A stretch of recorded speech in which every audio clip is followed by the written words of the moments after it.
Hello.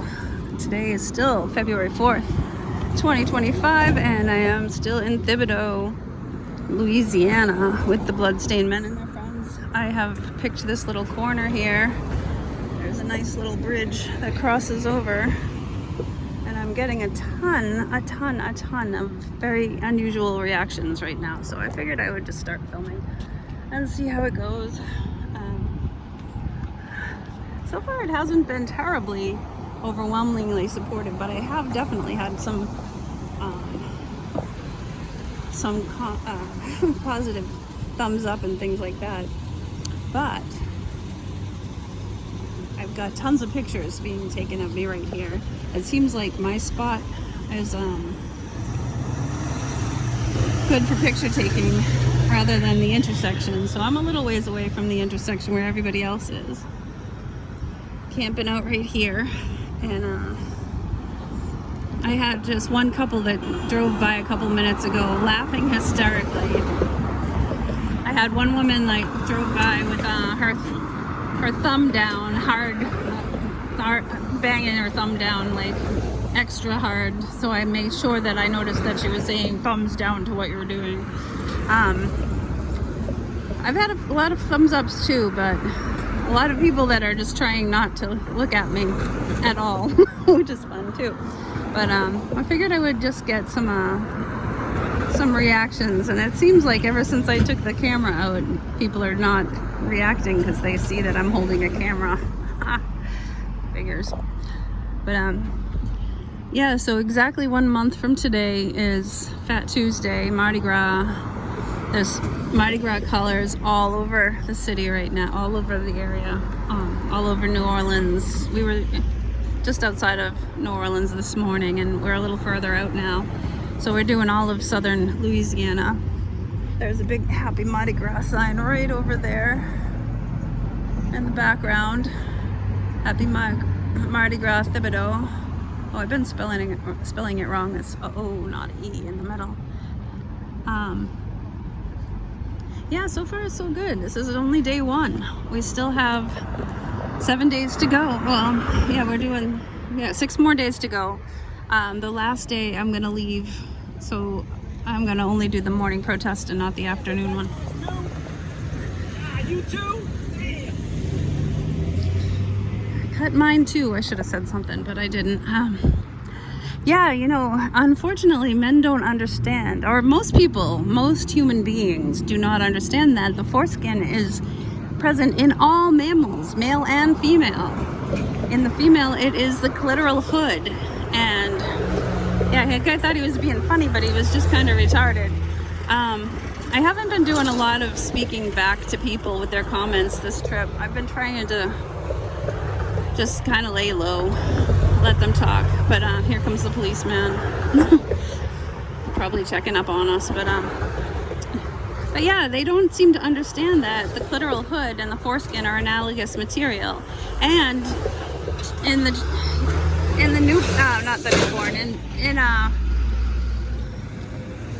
in the early days of the zygote, when your child is only, you know, brand new and only about a tiny bit of tissue, so still, the gonads are the same, and a lot of the parts are the same, but then the gonads in the female stay inside, and the gonads in the male go outside of their body. And the clitoris is analogous to the penis, and the clitoral hood is analogous to the foreskin. And we are very similar. We are not the same, but we are very similar as far as structure and function go. And the vast majority of nerve endings are found in the foreskin. Actually, all of them. When you cut and remove the foreskin away, you're cutting the Meissner's corpuscles, the fine touch nerve endings, the very fine ones that if you tickle the palm of your hand and then you tickle the back of your hand, it feels differently. It's because in your palm, in your fingertips, you have Meissner's corpuscles, and they're very sensitive to touch, and they're very sensitive to heat. And if you I remember doing an experiment in college with your lips, because your lips are full of Meissner's corpuscles too. you know, and then what they did with the experiment, and hope that's not too windy for you. In the experiment I did in college, we took like toothpicks and did on somebody else, like getting the toothpicks closer and closer until they felt like one. And on the lips, you could get very, very, very close and still feel two separate marks. But whereas on your back, it was quite far apart when you thought there was only one thing touching you. So it tells you different information. It tells you heat. It tells you sensitivity. So when you take that away, you're going to lose a lot of the sexual pleasure. Plus, once you take it away, what is remaining is supposed to be mucosal tissue, like the inside of your mouth, soft and moist all the time. But you take the foreskin off and the head of your penis is going to dry up and not be soft and moist and supple. And it's supposed to be. And you can regain it as mucosal tissue if you do foreskin restoration. Whoops, I dropped my sign. So if you start covering the head of your penis with the remaining skin, it doesn't bring back those myosins corpuscles, but it does bring back the mucosal tissue that's supposed to be at the head of your penis. And I have definitely worked with people in this since I started doing this Bloodstained Men and their friends protests 11 years ago. I've met many men, and a lot of them say that their penis doesn't feel any different than their arm. They have no interest in sex whatsoever because sex is not pleasurable. You know what you get when you do that to an infant? You get a lot of angry men that don't know why they're angry. And guess what we have here in America right now? A lot of angry men that don't know why they're angry. And a lot of women, actually, because women are not getting the full sexual experience with their partners who are cut, and it's more of a wham bam thank you ma'am. It turns your orgasm from a male orgasm from an accelerator into an on-off switch. You never know when you're going to actually come. Whereas if you have your foreskin, it's more of a gradual increase as the pleasure increases, and it's a build up to the orgasm. Whereas in the cut man, oftentimes they don't know when they're going to ejaculate. And not all. There's still more remaining foreskin on some people than on others. So some people have more than others. So, you know, some people have a perfectly fine sex life cut, but a lot of them don't.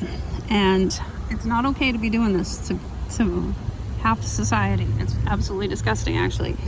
But as far as women go, you know, it's supposed to be more of an enclosed, slow motion where as the penis slides in and out, the foreskin moves back and forth, and it causes the woman to orgasm as well as the man.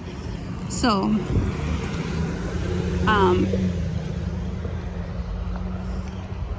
it's sex as nature intended it to be. And then when you cut it, and you get more of the hardcore banging that so many men will do, so many cut men will do. So sex, it becomes much more of a brutal event. Like, it's not as pleasurable for the woman. And I worked with a man from the Dominican, and they don't cut a lot in the Dominican. Most Dominican men are intact. So a long time ago, I was working with a Dominican man right around the same time I was starting to do this work. And I was telling him what we were doing, and he said, that's what's wrong with American women. So he came to America and he couldn't figure out why you couldn't compliment an American woman without her getting all up in arms and all defensive. And he immediately, he saw it so fast. He's like, that's what's wrong with American women. He didn't even say men, he said the women. And he was horrified to find out that all American men were doing this, cutting the genitals of kids like this. So that's why I'm out here. That is just the beginning of it. I could talk about this subject all day and all night, and that's why I'm out here on the street corner in Louisiana instead of cozying up on my couch with my honey back in Boston. But Yeah, it's crazy. It's crazy that we're still allowing this. And it's crazy that people are not understanding that all genital mutilation is bad. It doesn't matter who you are. If you're taking someone who cannot consent and cutting off healthy, functional sexual tissue, it is a crime. It is a brutal assault. It is a rape. And I'm sorry if some of you hadn't thought of it like that yet, but I'm gonna lay it on the line because that's the way it is. And that's, honestly, you're taking a child, a day-old child, and they have something called a circumstraint, which is built so that the hips jut upwards. They strap them arms and legs to this board because they will fight like hell. I don't care if they're 1 day old, they're gonna still fight like hell. And they're gonna they had to do this because the babies will fight. And when you hear the doctor saying that they slept through it, it's because they stopped fighting and they went into shock and trauma. So don't buy the they slept through it, he slept through it lie. So then they take this child strapped naked to a board, and sometimes they'll use an anesthetic, but not always. Sometimes they just use sugar water and call it an anesthetic. It is a lie. It is a brutal lie. They've said back in the 60s, 70s, and 80s, they were still saying that newborns didn't feel pain, which is absolutely a lie. They feel it excruciatingly, way worse, and they have nowhere to put it. They have no way to process it. They have no one to talk to about it because they can't talk for the next 2 years. So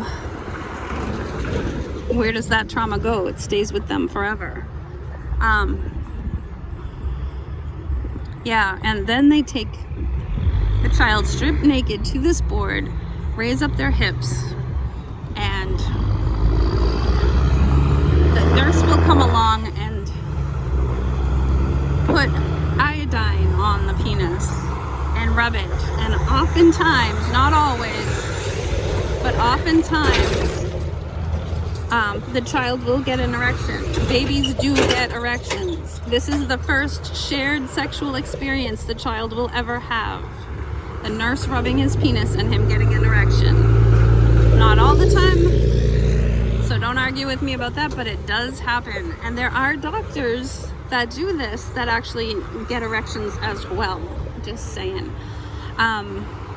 So then, after the child is feeling pleasure, then they clamp, crush, and cut away the flesh of their penis, the most sensitive part of their body. And the child will go into trauma and shock, and very often they won't nurse again. It takes a lot to get them to nurse again. And things just don't fall into place. They wreck the mother-child bond. The child is saying, how the hell did you do this to me? In their own tiny ways. So, yeah, all around, it screws you as a baby, it screws you as an adult, it screws men and women, it screws everybody. And I think, honestly, I really do think that is how they've started to program us for this whole takeover of America. They start cutting the men and making them. This woman's taking my picture and ducked. I don't know if that came out on the camera or not, but she ducked when she saw me looking back at her with the camera. But anyways, so that's why I do what I do, and I do see it as one of the most biggest medical fraud in history, although I could get into some of the other things that are going on. I won't do it in Bloodstained. When I'm in Bloodstained, I talk about penises. I talk about circumcision. I talk about sexual function, and it's a one subject issue. But yeah, I could get into like all the other subjects as well. But doctors are doing unethical things, and they're not being taught in the schools about anything except how to cut the penis off. And that actually does happen. The baby's penis is only like this, smaller than your pinky finger. And I'm talking about like a woman's pinky finger, a small woman's pinky finger. So there's there's a very good likelihood that something's going to go wrong there. And there's been penises that have been entirely skinned. There's no skin left on them at all. And there's penises that have been chopped off entirely, or big chunks being taken out of them.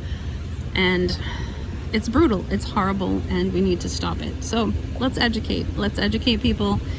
And you know, people will laugh at me, people will go by here and make fun of me, and I've been called all kinds of things already today. Idiot, I don't know, I don't remember. A whole bunch of things, but people don't get it. They don't get it. So anyways, so I'm gonna stop here. I'll do a little bit more to wrap up later at the end of this protest and stitch these videos together so that they're all in one place. And I guess that's it. Love you all. Take care. I'll be back again.